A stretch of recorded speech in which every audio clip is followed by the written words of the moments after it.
नमस्कार दोस्तों, आज हम जानने वाले हैं MS एक्सेल के कुछ महत्वपूर्ण फार्मूलाज एंड फंक्शंस के बारे में, जो कि हमें MS एक्सेल में काम करने में बहुत ही ज़्यादा हेल्प करते हैं।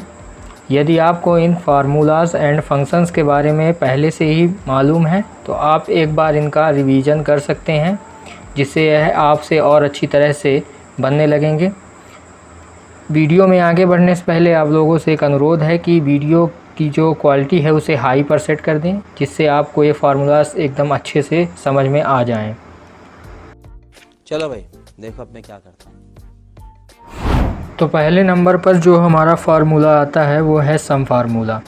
सम फार्मूला की मदद से हम किसी भी वैल्यू का टोटल निकाल सकते हैं। जैसे हमारे पास स्क्रीन में कुछ वैल्यूज़ यहाँ पर दी गई हैं, कुछ आइटम्स हैं, उनकी क्वांटिटी और प्राइस है। तो अगर हमें इनका टोटल निकालना है, मान लीजिए हमें इस प्राइस का टोटल निकालना है, तो हम यहाँ पर सिंपल से टाइप कर देंगे सम फार्मूला। यहाँ पर हम टाइप कर देंगे इक्वल के साथ सम। ये देखिए फार्मूला यहाँ पर शो होने लगा है। टैब बटन प्रेस करते ही यह हमारा फार्मूला यहाँ पर ऊपर आ जाएगा, जैसे ही हम टैब बटन को प्रेस करेंगे। अब देखिए हमें जिस भी वैल्यू का यहाँ पर टोटल निकालना है उसे हम यहाँ पर सिलेक्ट कर लेंगे कुछ इस प्रकार से, और ब्रैकेट को हम क्लोज कर देंगे। उसके बाद इंटर बटन को हम प्रेस कर देते हैं। तो ये देखिए हमारा जो है टोटल निकल कर आ चुका है। जो हमारा प्राइस है इसका टोटल निकल चुका है। इसी प्रकार हम इसे शॉर्टकट तरीके से भी कर सकते हैं। अल्ट के साथ यदि हम इक्वल को प्रेस करेंगे तो देखिए हमारी जो वैल्यू है वो ऑटोमेटिक ही सिलेक्ट हो चुकी है, और हम इंटर बटन को प्रेस करेंगे तो ये देखिए टोटल हो जाएगा हमारा। ये क्वांटिटी का हमें ये टोटल मिल चुका है। तो सम फार्मूला बहुत ही यूजफुल है एक्सेल में। अब हमारा जो नेक्स्ट फार्मूला है वह है मैक्स फार्मूला। मैक्स फार्मूला का यूज हम लोग डेटा में से हाईएस्ट नंबर की वैल्यू को फाइंड करने के लिए करते हैं। जैसे कि मेरे पास कुछ स्टूडेंट्स हैं और उनके टोटल्स मार्क्स दिए गए हैं यहाँ पर आपके सामने। अब मुझे इनमें से पता करना है कि हाईएस्ट मार्क्स किसके हैं। तो हम यहाँ पर सिंपल से टाइप कर देंगे इक्वल के साथ मैक्स। ये देखिए मैक्स शो होने लगा है। यहाँ पर टैब बटन प्रेस करेंगे तो ये फार्मूला ऊपर आ चुका है। उसके बाद हमें यहाँ पर नंबर 1 में अपने जो टोटल मार्क्स के लिस्ट है उसे सिलेक्ट कर लेंगे जितने भी हैं, और उसके बाद हम यहाँ पर ब्रैकेट को क्लोज करने के बाद इंटर बटन को प्रेस कर देंगे। ये देखिए हमारे पास हमारा रिज़ल्ट आ चुका है 200। यहाँ पर 200 जो नंबर है वो हाईएस्ट है इन सभी में। तो इस फार्मूला का यूज सिंपल सा हाईएस्ट नंबर की वैल्यू को फाइंड करने में किया जाता है। बहुत ही यूजफुल होता है और काफ़ी सरल भी है। अब हमारा जो नेक्स्ट फार्मूला है वह है मिन फार्मूला। मिन फार्मूला का यूज हम वहाँ पर करते हैं जब हमें अपने डेटा में से सबसे छोटे नंबर की वैल्यू को फाइंड करना होता है। जैसे मेरे पास ये स्टूडेंट हैं और उनके टोटल मार्क्स हैं। अब मुझे इनमें से पता करना है कि सबसे कम मार्क्स किसके हैं। तो मैं यहाँ पर टाइप करूँगा मिन फार्मूला। तो इक्वल के साथ हम यहाँ पर टाइप करेंगे मिन। ये देखिए शो होने लगा है। उसके बाद हम यहाँ पर टैब बटन को प्रेस करेंगे तो ये फार्मूला ऊपर आ जाएगा। उसके बाद हमें यहाँ पर नंबर सेलेक्ट करने को बोला जा रहा है, तो हम यहाँ पर टोटल मार्क्स हैं जो उसे सिलेक्ट कर लेंगे और यहाँ पर ब्रैकेट को क्लोज करके इंटर प्रेस कर देंगे। ये देखिए जो हमारा ये 122 है, ये सबसे छोटा मार्क्स है इन सभी स्टूडेंट के जितने भी मार्क्स हैं उनमें से। तो इस प्रकार से हम मेन फार्मूला का यूज करते हैं। यह बहुत ही आसान है और बहुत ही काम का है। अब जो हमारा नेक्स्ट फार्मूला है वह है स्मॉल फार्मूला। स्मॉल फार्मूला का यूज हम अपने डेटा में से स्मॉलेस्ट नंबर की वैल्यू को फाइंड करने के लिए उपयोग में लाते हैं। जैसे हमारे पास यह एक डेटा है। अब हमें इनमें से पता करना है कि जो स्मॉलेस्ट वैल्यू है इस पूरे डेटा में वो कौन सी है। तो हम यहाँ पर स्मॉल फार्मूला को टाइप करेंगे, इक्वल के साथ यहाँ पर टाइप करेंगे स्मॉल,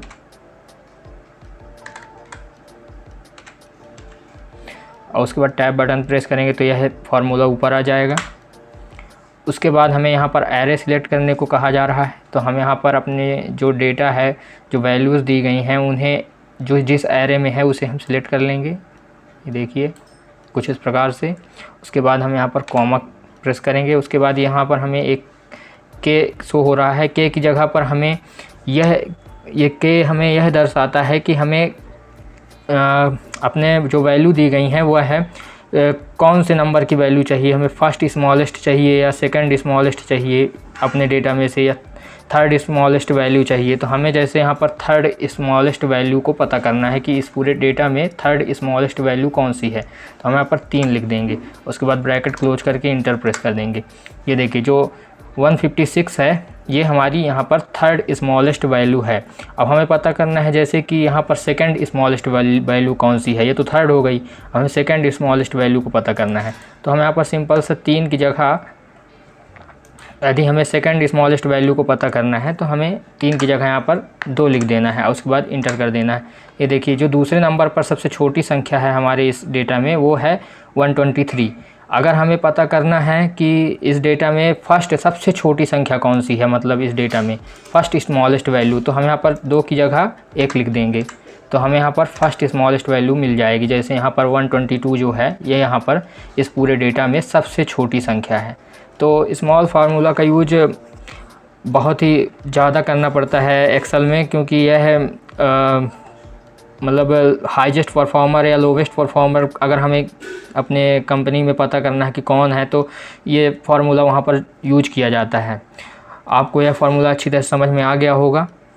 अब हमारा जो नेक्स्ट फार्मूला है वह है लार्ज फार्मूला का यूज हम अपने डेटा में लार्जेस्ट नंबर की वैल्यू को चेक करने के लिए करते हैं। जैसे हमें पता करना है कि इस डेटा में जो हमारे सामने है इसमें जो फर्स्ट या सेकंड या थर्ड लार्जेस्ट नंबर कौन सा है, तो हम यहाँ पर लार्ज फार्मूला का यूज करेंगे। जैसे यहाँ पर हम टाइप कर देंगे इक्वल के साथ लार्ज। ये देखिए यहाँ पर लार्ज हमें शो होने लगा है। यहाँ टाइप बटन प्रेस करेंगे। उसके बाद हमें यहाँ पर आर्गुमेंट मांगा जा रहा है, तो हम यहाँ पर एरे में सिलेक्ट कर लेंगे जो ये हमारे मार्क्स हैं उन्हें, ये जो हमारा नंबर दिए गए हैं इन्हें हम सिलेक्ट कर लेते हैं। उसके बाद यहाँ पर कॉमा प्रेस करेंगे। उसके बाद हमें पता करना है कि इस पूरे जितने भी नंबर्स हैं इनमें से जो फर्स्ट लार्जेस्ट नंबर कौन सा है, तो हम यहाँ पर 1 टाइप कर देंगे अगर हमें फर्स्ट लार्जेस्ट नंबर चेक करना है तो, और उसके बाद इंटर कर देंगे। देखिए जो यहाँ पर पहली सबसे बड़ी संख्या है वो है 200। अब हमें पता करना है कि दूसरी इसमें सबसे बड़ी संख्या कौन सी है, तो हम यहाँ पर टाइप कर देंगे 2 और उसके बाद इंटर कर देंगे। तो यहाँ पर दूसरी 200 के बाद जो दूसरी सबसे बड़ी संख्या है इस डेटा में वो है 199। अब हमें पता करना है कि तीसरी सबसे बड़ी संख्या इस पूरे डेटा में कौन सी है, तो यहाँ पर हम 3 टाइप कर देंगे और इंटर कर देंगे। तो यहाँ पर जो तीसरी सबसे बड़ी संख्या है इसमें वो है 176। तो लार्ज फार्मूला का सिंपल यूज यही होता है, यह बहुत ही यूज़फुल फार्मूला है। अब हमारा जो नेक्स्ट फार्मूला है वह है नाउ फार्मूला की मदद से हम अपने सीट में करंट डेट और टाइम को इंसर्ट कर सकते हैं। जैसे हम यहाँ पर इक्वल के साथ टाइप कर देंगे फार्मूला नाउ। इसमें हमें कोई भी टेक्स्ट नहीं लिखने को मिलता है, हमें सिंपल सा यहाँ पर ब्रैकेट को क्लोज करना है और इंटर कर देना है। ये देखिए हमारा एक करंट डेट और टाइम यहाँ पर इंसर्ट होकर आ चुका है। तो हम अपने जो सीट है उसमें अगर कहीं पर भी करंट डेट और टाइम को इंसर्ट करना चाहते हैं तो हम नाउ फार्मूला या फंक्शन का उपयोग कर सकते हैं। ये आपको अच्छी तरह से समझ में आ गया होगा। अब हमारा जो यहाँ पर नेक्स्ट फार्मूला है वह है लेन फार्मूला का यूज हम यहाँ पर, जैसे हमारे पास कुछ आईडी नंबर्स लिखे हुए हैं, अब हमें पता करना है कि ये आईडी नंबर कुल कितने डिजिट में लिखे हुए हैं, तो हम यहाँ पर लेन फार्मूला का उपयोग करते हैं। जैसे यहाँ पर मेरे पास दी गई हैं कुछ आईडियाँ, मुझे अभी इन आईडी में पता करना है कि ये कितने डिजिट में लिखी हुई हैं। तो यहाँ पर मैं टाइप कर दूँगा इक्वल के साथ लेन। ये देखिए यहाँ पर टैब बटन प्रेस करूँगा तो यह फार्मूला ऊपर आ जाएगा। उसके बाद हमें यहाँ पर टेक्स्ट पूछा जा रहा है कि हम किसे यहाँ पर डिजिट को पता करना चाहते हैं, किस टेक्स्ट के डिजिट को पता करना चाहते हैं। तो हमारे पास ये आईडी नंबर लिखी हुई है, इसे सिलेक्ट कर लेंगे और उसके बाद हम ब्रैकेट को क्लोज कर देंगे और उसके बाद इंटर प्रेस कर देंगे। ये देखिए हमारा जो ये आईडी नंबर है ये 8 डिजिट में लिखा हुआ है, तो यहाँ पर हमें 8 शो हो रहा है। अब इसे हम सिंपल इसको ऐसे पकड़ के यहाँ से ड्रैग कर देंगे तो ये सभी का यहाँ पर हमें पता चल चुका है। ये वाला आईडी नंबर हमारा 9 डिजिट में लिखा हुआ है। तो इस प्रकार से हम यहाँ पर अपने जो आईडी नंबर है या कोई भी नंबर है उसका ये मालूम कर सकते हैं कुल कितने डिजिट में लिखा हुआ है। इस फार्मूला का ये यूज होता है। आपको यह समझ में आ गया होगा, बहुत ही उपयोगी फार्मूला होता है MS एक्सेल में। अब हमारा जो नेक्स्ट फार्मूला है वह है काउंट। काउंट फार्मूला की मदद से हम उन सेल्स को काउंट कर सकते हैं जिनमें नंबर्स लिखे होते हैं। यानी हम उन सेल को काउंट नहीं करेंगे जिसमें टेक्स्ट या ब्लैंक सेल है, लेकिन हम उन सेल को काउंट करेंगे जिनमें नंबर्स होते हैं। जैसे मेरे पास यहाँ पर कुछ सेल्स हैं जिनमें नंबर्स हैं और टेक्स्ट भी है और ब्लैंक भी है। तो अब हम यहाँ पर काउंट फार्मूला का यूज करेंगे, इक्वल के साथ काउंट। टैब बटन को प्रेस करके हम फार्मूला को ऊपर ले आएंगे। उसके बाद हम अपनी यहाँ पर वैल्यू सिलेक्ट कर लेंगे। इस टेबल की वैल्यू को हमने दे दिया है और उसके बाद ब्रैकेट को क्लोज कर देंगे और इंटर कर देंगे।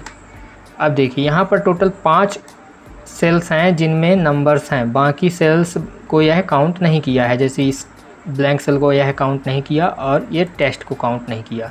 तो काउंट की मदद से हम उन सेल्स को ही काउंट कर सकते हैं जिनमें नंबर्स होते हैं। आपको यह समझ में आ गया होगा, यह बहुत ही यूजफुल होता है। अब हमारा यहाँ पर नेक्स्ट फार्मूला जो है वह है सम प्रोडक्ट। सम प्रोडक्ट की सहायता से हम अपने जो डेटा है उसे हम मल्टीप्लाई और सम दोनों एक साथ कर सकते हैं। जैसे मेरे पास यहाँ पर टेबल है, यहाँ पर हमें कुछ डाटा दिखता है। जैसे मैंने यहाँ पर एक कीबोर्ड को परचेज़ किया है और माउस को परचेज़ किया है, यहाँ पर उसकी क्वांटिटी लिखी हुई है और उसका प्राइस भी, टोटल प्राइस जो है एक कीबोर्ड का वो लिखा हुआ है। तो यहाँ पर जो कीबोर्ड है वो उसका एक कीबोर्ड का जो प्राइस है वो है 600 रुपये। हमने यहाँ पर 5 परचेज़ किए हैं। तो अब हमें पता करना है कि हमने टोटल सब कुछ जो परचेज़ किया हो कुल कितने रुपए का परचेज़ किया है। तो यहाँ पर हम फार्मूला लगाएंगे इक्वल के साथ सम प्रोडक्ट।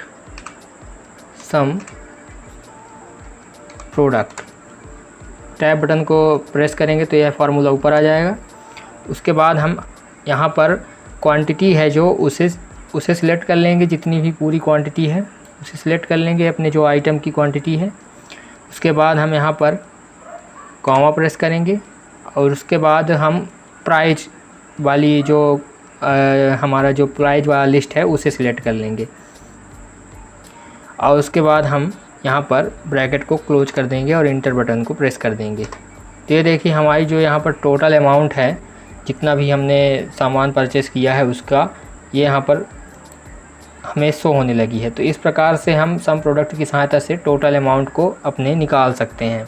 हमें अलग अलग सम और उसका मल्टीप्लाई करने की आवश्यकता नहीं है। अब हमारा जो नेक्स्ट फार्मूला है वह है रोमन फार्मूला की मदद से हम अपने जो नंबर्स हैं उन्हें रोमन में कन्वर्ट कर सकते हैं।